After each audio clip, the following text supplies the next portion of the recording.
Welcome to the University of Ozarks Podcast. I'm your host, Nate, and I'm here today with current Ozarks Education major, Leslie Cardoza. Hello Leslie. How are you doing today? Good. Pretty good.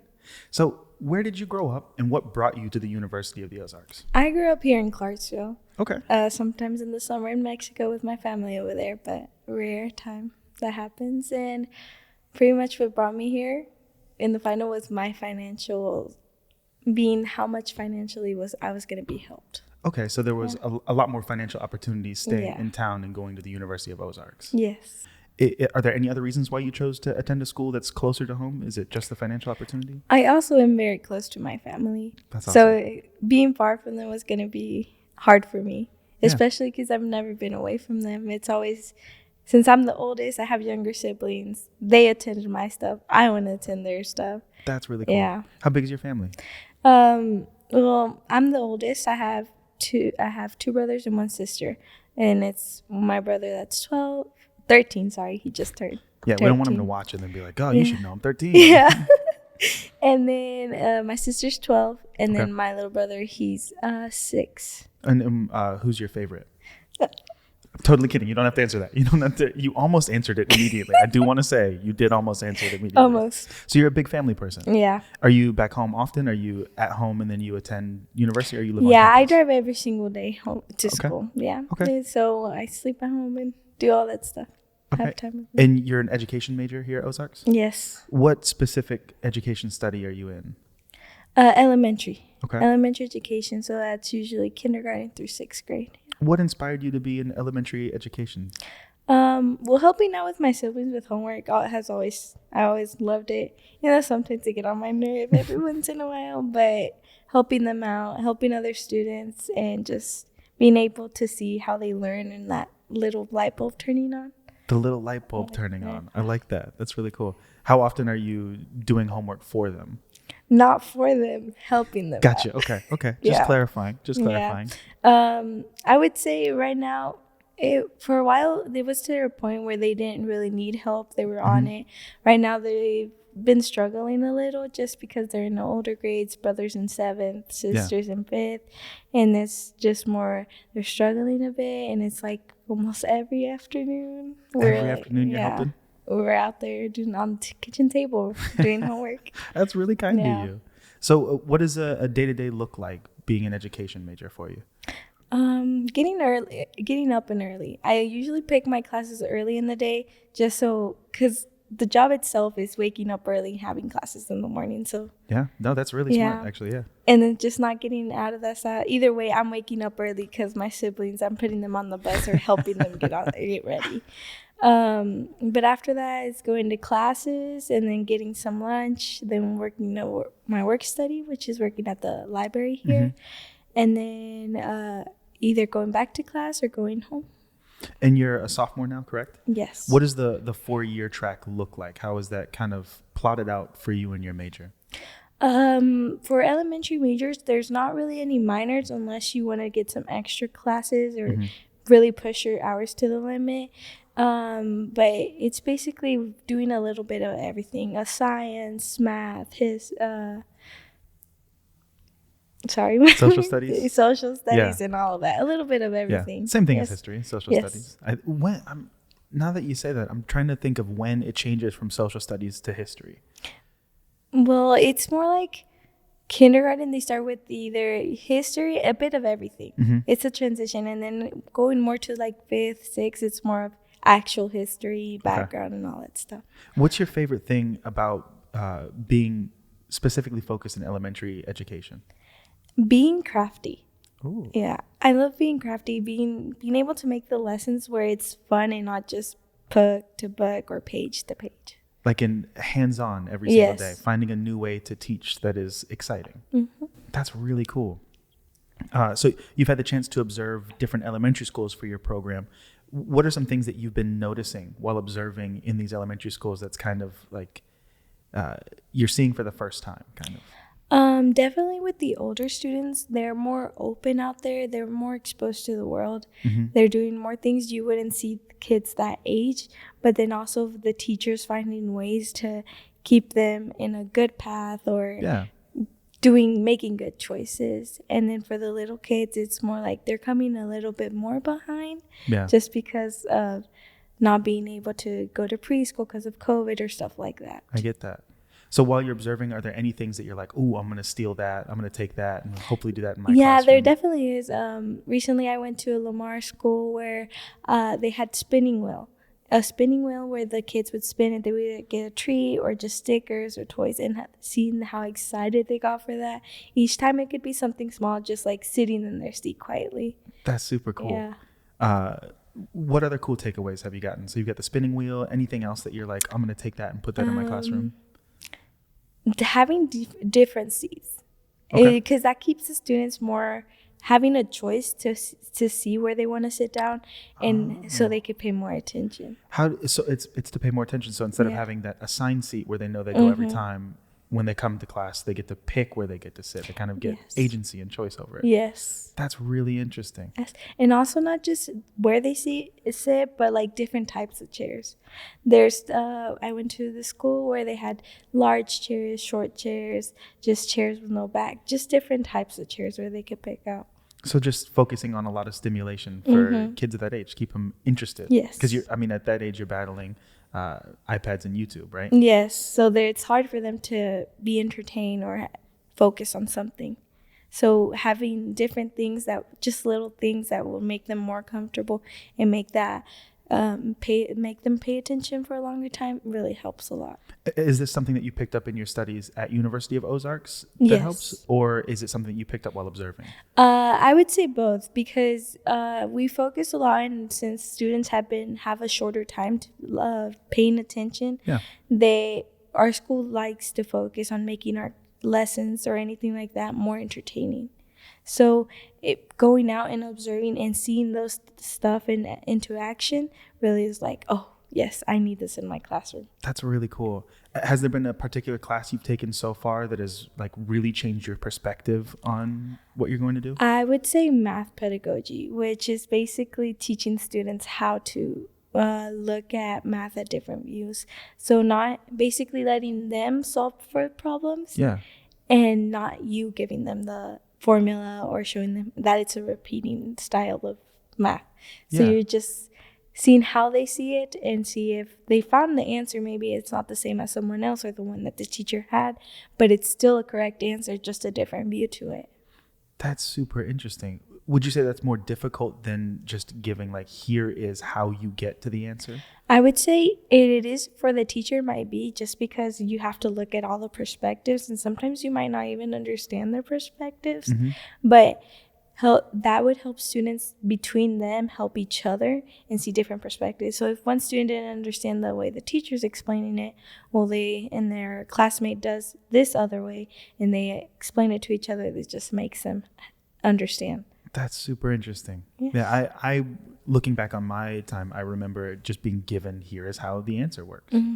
Yeah, and that's something that I did a lot. I was like, I came to here thinking that math is just something you get the formula and repeat it, and I was good at it. I was good at it, but then you also think about it. I knew people who would struggle. I sometimes, every once in a while, struggled, and it's like, if I had this view to it, or if my teacher showed me a different style, maybe I would have understood it. So you would say it's a pretty good support system here at the Ozarks. Can you explain a little bit more about how that works? Definitely. The teachers having a small class and is more one-on-one with the teacher. And if you know everyone's name in class, and if you don't, it's because you're barely starting, but at some point you're going to learn. Lots of the elementary major students that came in with me, they all have the same classes, they're the same as me, and so we pretty much know each other. We connect. We aren't afraid to do the hokey pokey in front of each other. So it's how often do you do the hokey pokey? It's every once in a while. Yeah, but it's fun though. I like it because you have that trust with them. They're not faking fun of you because they're doing the same thing and they like doing it. And with the teachers, they're doing it too. So they're not just your teachers, they're just someone else also that you want to follow their path, you know? So essentially, as you're going through classes, you're going with the same group of students and you're around the same professors for multiple classes. Yes. But then there's like 1 or 2 classes you're just exposed to new people, which is the fun part too, because you see people from different states, from different countries, and it's just like, wow, I'm going with these people, making connections everywhere. Building a community that is global, but also hyper local to here. Yes. That's super cool. Do you have any projects or activities that you've been involved with outside of the classroom that you've been enjoying? As of right now, I am an OEM, but we have a class for that, but it's just once a week. And it's basically our jobs is to encourage freshmen to get out there in clubs, just make them feel at home, feel comfortable. Right now, for this Friday, actually, the 16th, we have a freshman event. Okay. Which we are going to host during a basketball game, which we do activities before and then during the game and then after, just to see who can connect and have them connect with the older students too. So like a way of helping new people connect in the same way that you did when you first got here. Yes. That's really cool. How does the work study program work? Work study is really fun. I mean, I know most people from the campus just because they come in, check out books, and I'm helping them out with everything. So it's just if they need a book for this class, okay, well, this is how you find it in our catalog. Or if you can't find it, let me go show you.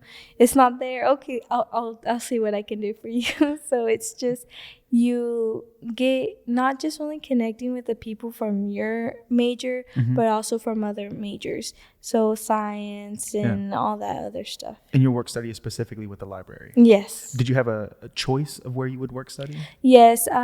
There's also many opportunities to work anywhere on campus.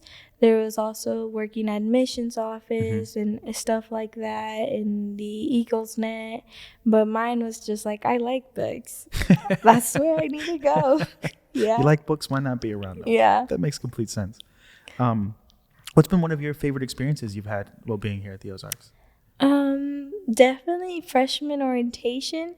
Not just my year, but also this year where I got to be the leaders at the orientation, because you're not just making connections with the new students, but you're making more friends too. And it's fun to see them and see how parents are coming in and coming out. During orientation for the freshmen this year, I was directing traffic and stuff like that. But it was exciting because there would be some Hispanic or Latino family that was like dropping off their kid. They're like, hey, how are you? Do you speak Spanish? Yeah. Like, where are you from? And excited that their student is not the only one in here. That's really cool. How often are you speaking in Spanish while on campus?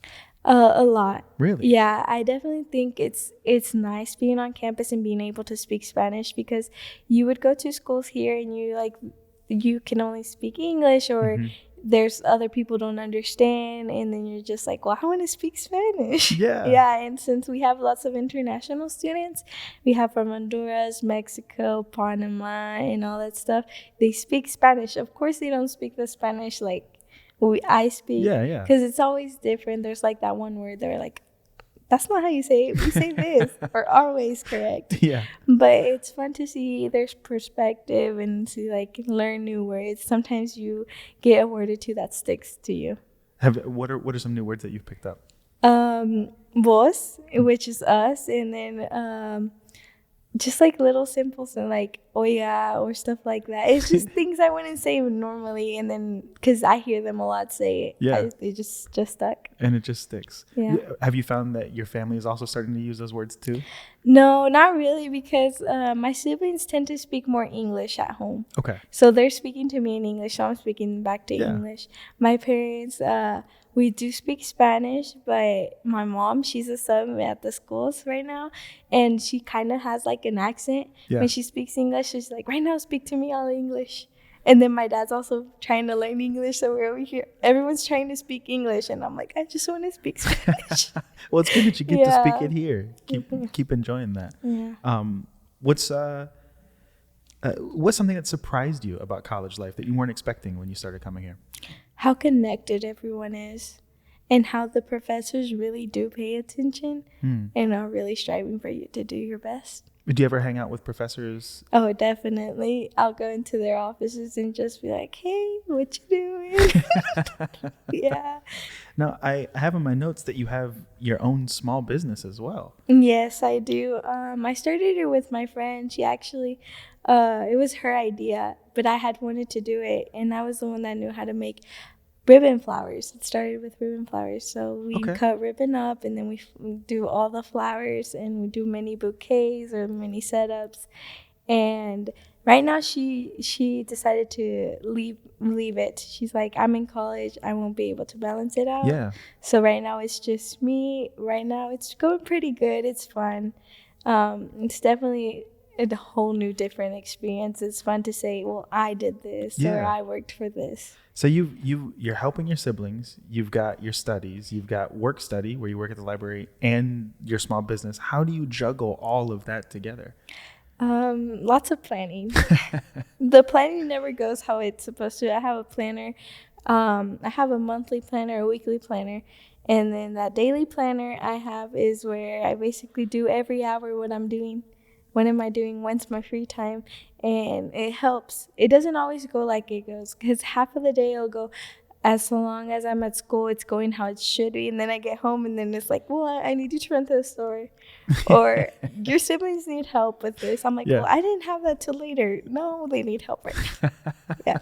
So are the faculty and staff here at the Ozarks really supportive of everything that you're doing and kind of help out with that too? Yes, definitely. I've gotten close with our librarian, Krista, over there at the library. She's always doing, well, how's your flowers doing? Or you're doing too much. You need to take something down. Yeah, they're definitely always either encouraging me or just looking out for me. Yeah. That's really cool. What are your plans for after graduation? After graduation is, I would say, teach here at Clarksville schools for a bit. That's cool. And then see if I could do somewhere else, just to change the scenery up. Yeah, but you would still be local for a little bit. Yeah. Is there a reason why you would want to teach back here at Clarksville? Just because teaching back at Clarksville has always been a dream, of course. Like as a little kid, I would always be like, oh, I want to teach. And now, of course, to me, there was no other school except Clarksville. Yeah. And so it's just giving back to my school is something I would like to do. That's really awesome. Well, those are all the difficult questions. They weren't super hard. Now we're into these. These are fun ones. These are the fun questions. All right. Okay. So the first one, you have a free weekend. You don't have anything you got to study for. You got no work you got to do. What are you going to do with your free weekend? Well, first I'm sleeping in. Yeah. There's lots of nature trails and stuff to go to. Yeah. I like to go to Darnell Lake. Okay. Yeah. Over there, just walk, look at the scenery, or go out to eat with friends. Okay. What is so special about Darnell Lake? I think it's so pretty. Mm-hmm. There's just a little sidewalk that just goes in between the water. Mm-hmm. And it's just a little circle where you take the best pictures. The sunset's so pretty because it's just reflecting from the water. I think it just gives peace. That's really nice. It's just relaxing to see it. That's super nice. Okay. What's one thing that you wish you had known before starting college here? The hours that you're going to have to put in. Like, people have always said that you're going to put more hours than what you did in school. Yeah. But it's just like, you're like, oh, the classes are going to be longer. Or it's just you're going to focus on them more. But really, it's just you go to class just a couple hours and then you're doing lots of homework afterwards. Yeah. Man. It's just realizing that you're going to have to put in the effort. Yeah. Yeah. Yeah. I like that. What's your favorite part of campus life? And what do you do with your free time while you're on campus? While I'm on campus, I go to the chapel, go sit down on the first floor, and there's some really nice, comfy couches that you could just sit on and watch movies, just relax. Yeah. When we were recording the first one, we came in early, and there was someone asleep on one of the couches watching a movie on an iPad. Yeah. That's pretty much, it's nice. I recommend it. I'll have to do it before I go. Take a nap on one of the couches. And what has been your most memorable experience while attending the University of the Ozarks so far? Probably making connections with all the internationals. Just because you finally have some people that you connect with the music, not just music, but you're also having them go through the same struggle where you're doing the translation through your head. You're hearing it in Spanish, but you're going to think it in English, or you're thinking it in Spanish and you're saying it in English. Yeah. That's super cool. So what would be your favorite food in the cafeteria? In the cafeteria, I don't eat on campus. Okay. Yeah, I don't eat. I eat every once in a while. And in case I get a free pass to go to the cafeteria, I'll get pizza and salad. That's pizza all I'm every getting. time. Yeah. That's great. What's your go-to coffee order at the campus coffee shop? A white chocolate frap. A white chocolate frap. I'm noticing that white chocolate is like a very popular flavor here. Yes. And it's just because it's not too strong. It's sweet, but not too strong. I like that. Yeah. And what's the name of your college mascot? Oh, I wouldn't know that. Yeah, I go to the games, but I just know it's the eagle. That's what I think that is the answer. I don't think the mascot has a name. It was a trick question. Oh. So don't blame me. Blame the people who gave me the questions. Yeah, that's not. Don't come at me. If your college experience had a theme song, what would it be? I'm trying to think. I could think of the song, but not the name. And it's just, I guess, Happy. Just By Happy. Pharrell? Yeah. That's a great song. Just Happy because you're struggling, but you're at the same time you're happy because you're struggling with people you're making those connections with, and it's just you're happy, but you're also struggling. It is just funny about it. I love that. Happy but struggling. Mm-hmm. That's another T-shirt we got to make. Happy but struggling. If you could take any fun course outside of your major, what would it be? Photography. Really? Yeah. What draws you to photography? I'm the person that's always taking pictures for my family, and they always said I'm good at it, so why not give it a try? That's super cool. Yeah. And so you have your phone, right? And every app on your phone is deleted except for one app. What is the one app that you would need on your phone to survive? TikTok. Really? TikTok. Yes. Just because TikTok is where I get my inspiration for my art. TikTok is where I'm listening to music. TikTok is where I'm finding the sweet tea. Sometimes I randomly get the impulse of baking, so I'll just get random recipes from there. And TikTok is where I'm sending funny videos that me and my friends can relate to. TikTok is where I'm making fun of my dad without being rude. It's your communication hub. Yeah. I like that. And you said it inspires your art. What art do you do? Well, it's just I think it's a bouquet. Making those bouquets it's like an art. You see an idea, you either change it into yours or you try to copy it. And it's always a challenge because it never turns out the same. There's always something different to it. And then there's also just random things I'll be doing, like Thanksgiving. Last year I did a Thanksgiving fall tree where I did everybody's hands. And I stuck it in the middle of the living room, and everybody painted their hands, and they stuck it as if they were leaves. Just kindergarten stuff. Yeah, that's super cool. Yeah. I like that a lot. And if you had to describe your college experience using only emojis, which emojis would you pick? I would do the one that goes like this. Oh my God, the surprise one. Yeah. And then the little heart emojis with the hands. And maybe the one that's like sweating a little tear. But then there's the one I know for sure would be the one that's happy but tearing up. Yes. Because I'm happy, but I'm also stressy. Happy and stressy. Yeah. I like that. And now I'm curious, just because there's between generations, it's different how they do it. How do you do the heart emoji with your hands? Oh, like this? Okay, good. Because I know there's like a lot of kids who do it like with the fingers. Or they just do this. Yeah. No, I'm definitely doing this. Same. I'm definitely doing this too. Yeah. Well, thank you. That's every question I have. So thank you so much for hanging out with me. It was really nice getting to know you. Thank you for having me. Absolutely.